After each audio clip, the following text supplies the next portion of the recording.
สบายดีพี่น้องมื้อนี้สิพาพี่น้องไปยามม่องอยู่ข้างคันเทน่าเนาะใส่ม่องไว้ว่าสิได้หลายได้น้อยส่ำใดไปเบิ่งนํกันพี่น้องเด้ขึ้น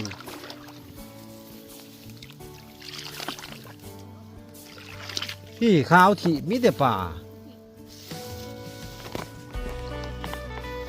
ตาเข็ง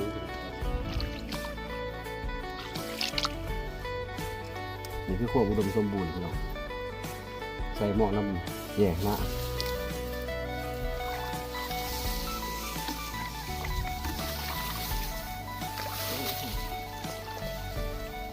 ตะโกนเนาะ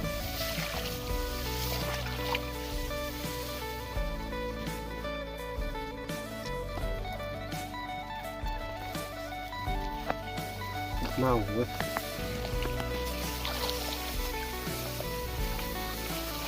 นี่เชียงดินมันต่ำตัวแร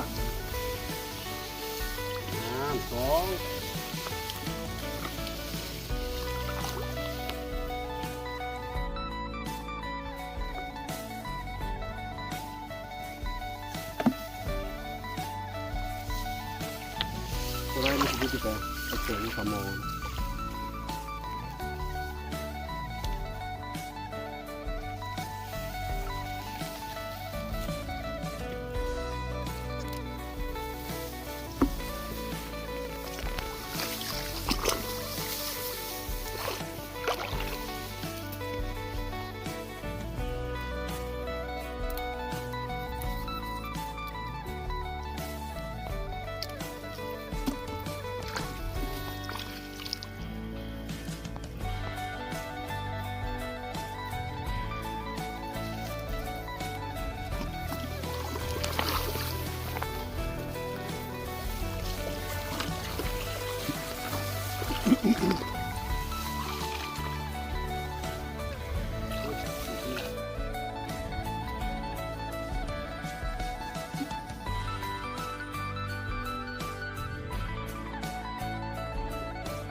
นี่เองสิ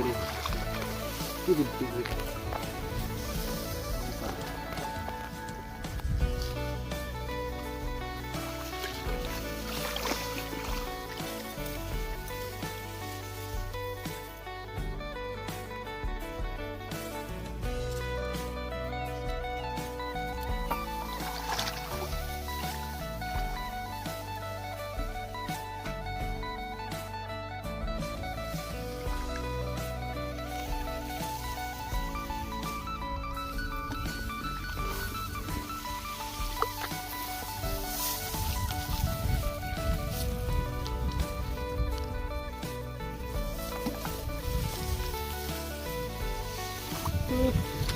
โอ้ยทางขับ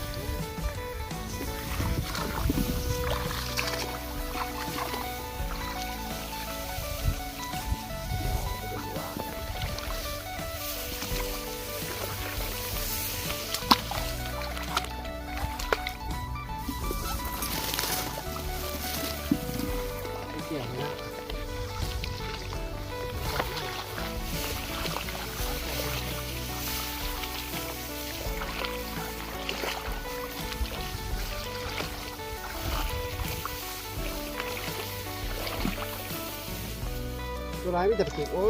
ยไปจอดนี่ละ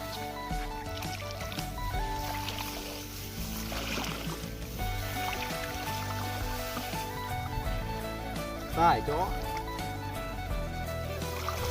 ถูกเมื่อกี้ตายเลย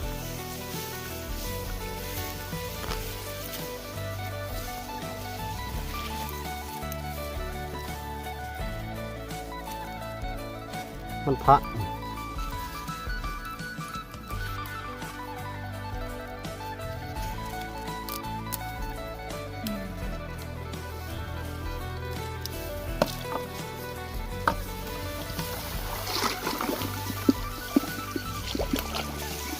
ใช้มาสีคนสิ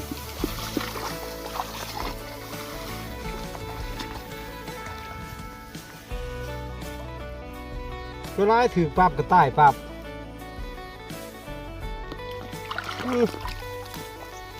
ฟังอยู่พี่น้องเอ้ยถือแล้วคำจับลูกแม่ละ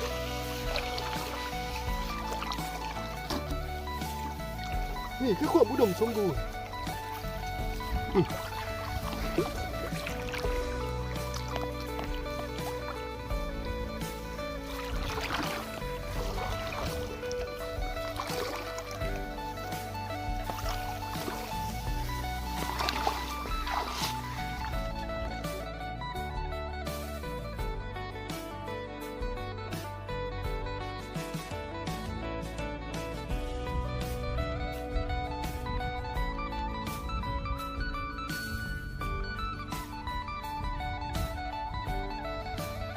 ขืนมากมึงนี่สักมันจะเป็นปะตอง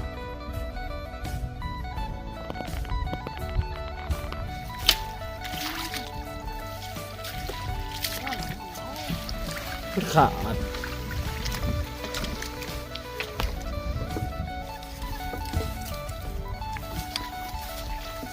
ลายอีกเลย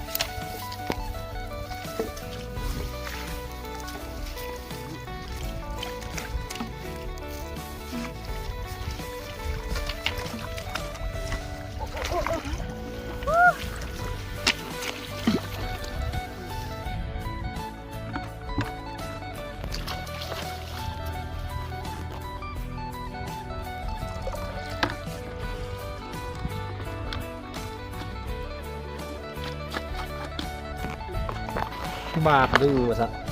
ถ้วยหนึ่ง